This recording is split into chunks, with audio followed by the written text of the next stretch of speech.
ഉപവാസത്തിന്റെ വിശുദ്ധിയും പ്രാർത്ഥനയുടെ ഊർജവും ആത്മീയതയുടെ ശക്തിയും നിറഞ്ഞ പുണ്യ റമദാൻ. ഈ പുണ്യമാസത്തിൽ ഏഷ്യ ബഹ്റൈൻ ഒരുക്കുന്നു ഷഹറുർ റഹ്മ. ഷഹറുർ റഹ്മ നിങ്ങൾക്കായി ഒരുക്കുന്നു nacho food products Ramadan special offer. Supported by Al Hilal health care. Available, affordable, accessible. ബിസ്മില്ലാഹ് വൽഹംദുലില്ലാഹ് വസ്സലാത്തു വസ്സലാമു അലാ സയ്യിദിനാ റസൂലില്ലാഹ്. അസ്സലാമു അലൈക്കും വറഹ്മത്തുള്ളാഹി. ബഹുമാനികളെ, പരിശുദ്ധ റമദാൻ്റെ 23 ദിവസങ്ങൾ കഴിഞ്ഞു എന്ന് പറഞ്ഞാൽ 24ാമത്തെ ദിവസം ഏഷ്യ ബഹ്റൈൻ്റെ ദൗത്യവുമായിട്ട് നിങ്ങളിലേക്ക് വന്നിരിക്കുകയാണ്. ഈ ദിവസങ്ങളിൽ ചെറിയ സമയം കൊണ്ട് എന്തെങ്കിലുമൊക്കെ മനസ്സിലാക്കുവാനും ചിന്തിക്കുവാനുമുള്ള വിഷയങ്ങളാണ് നമ്മൾ അവതരിച്ചു പോകുന്നത്. കഴിഞ്ഞ ദിവസം നമ്മൾ പറയുണ്ടായി, ഭാര്യാഭർത്തൃ ജീവിതത്തിൽ ഭാര്യ ഭൂമിയായി മാറുമ്പോൾ ഭർത്താവ് ആകാശമായി മാറണം. വളരെ ചിന്തിക്കുവാനുള്ള വാക്കുകളാണ്. ഇത് കേട്ടപ്പോൾ ഒരു പ്രേക്ഷകൻ അതിൻ്റെ കൂടെയുള്ളത് കൂടി പറയണം എന്ന് പറഞ്ഞപ്പോഴേക്കും, അതിൻ്റെ കൂടെയുള്ളത് മുഴുവനും പറയാനാവില്ല, എന്നാലും ഒന്നുകൂടി ആളുകൾക്ക് ആവശ്യപ്പെട്ട അനുസരിച്ച് എന്നിട്ട് പറഞ്ഞു, ഭാര്യാഭർത്തൃ ജീവിതത്തിൽ ഭാര്യയും ഭർത്താവും ഒരു ടാക്റ്റിക്കായിട്ടുള്ളൊരു ജീവിതമാണ് നയിക്കേണ്ടത്. എന്ന് പറഞ്ഞാൽ മോളോട് പറയുക, ലാ തൽഹഫി അലൈഹി ഫയഖ്ലാക്കി. ഭർത്താവിൻ്റെ പുറകെ കൂടി എൻ്റെ ഭർത്താവ് എന്ന് അവനിക്കൊരു തലവേദനയായി പോരുത്. അവൻ നിന്നെ ഇട്ടേച്ച് ഓടിക്കളയും. അതായത് ഈ തൽഹഫ് എന്ന് പറഞ്ഞാൽ ചെറിയ കുട്ടികൾ എങ്ങനെ അളച്ചു പിടിച്ചാൽ ഏത് കുട്ടിയും തള്ളിക്കൊണ്ട് ഓടും. അതാണ് തൽഹഫ് എന്ന് പറയുന്നത്. എന്നിട്ട് പറഞ്ഞു, മോളെ, സാധാരണ ഭാര്യ ഭർത്താക്കന്മാർക്കുള്ള ഒരു അവകാശബോധമുണ്ടാവും. എൻ്റെ ഭാര്യയാണ് അവൾ, എൻ്റെ ഭർത്താവ്, അത് വേണം.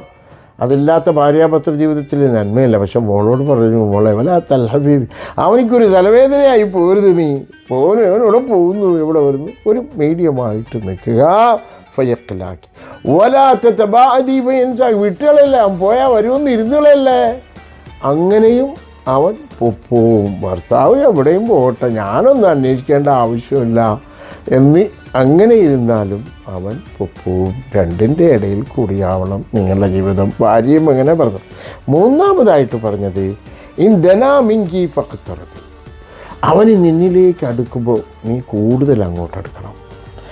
അവനും അതുപോലെ തന്നെ ഭാര്യയും ഭർത്താവും ഈ പ്രിൻസിപ്പിൾ ആൾവേസ് ടു ഫോളോ.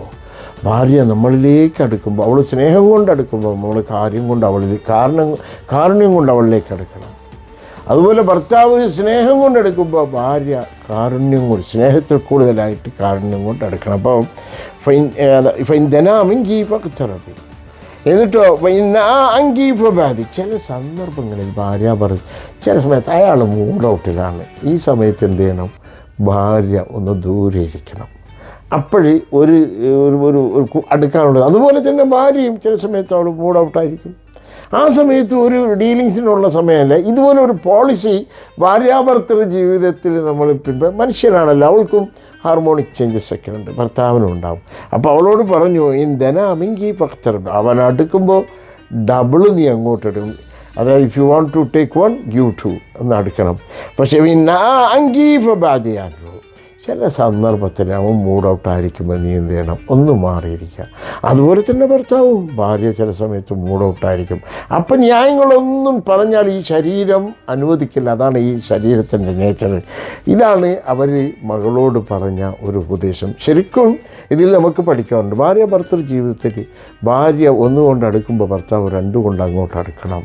എന്നാൽ ചില സന്ദർഭങ്ങളിൽ ഭർത്താവ് മൂഡൗട്ടാണ്, ഇപ്പോൾ പറഞ്ഞാലൊന്നും ഏക്കില്ല എന്നുള്ള സമയത്ത് കുറച്ചൊന്ന് നമ്മളൊന്ന് കീപ് സൈലൻസ് ബാധിച്ചാൽ ഒരുപാട് പ്രശ്നങ്ങൾ ജീവിതത്തിൽ ഒഴിവാക്കാൻ സാധിക്കും. അതുപോലെ തന്നെ ഭാര്യയും ചില സമയത്ത് അവൾ മൂഡൗട്ടായിരിക്കും, അവൾ മനുഷ്യയാണ്. ആ സമയത്ത് ഭർത്താവ് ന്യായം നമ്മളുടെ വശത്താണെങ്കിൽ പോലും ആ സമയത്ത് അത് അവതരിപ്പിക്കാതിരുന്നാൽ ജീവിതം വളരെ സ്മൂത്തായിട്ട് പോകുവാൻ സഹായിക്കും. ഇത് മനസ്സിലാക്കി ജീവിക്കുവാൻ പടച്ചമ്പുരാൻ എനിക്കും നിങ്ങൾക്കും ഉദക്കം തരുമാറാകട്ടെ. റമദാൻ ആശംസകളോടെ. അസ്സലാമു അലൈക്കും വറഹ്മത്തുള്ളാഹി.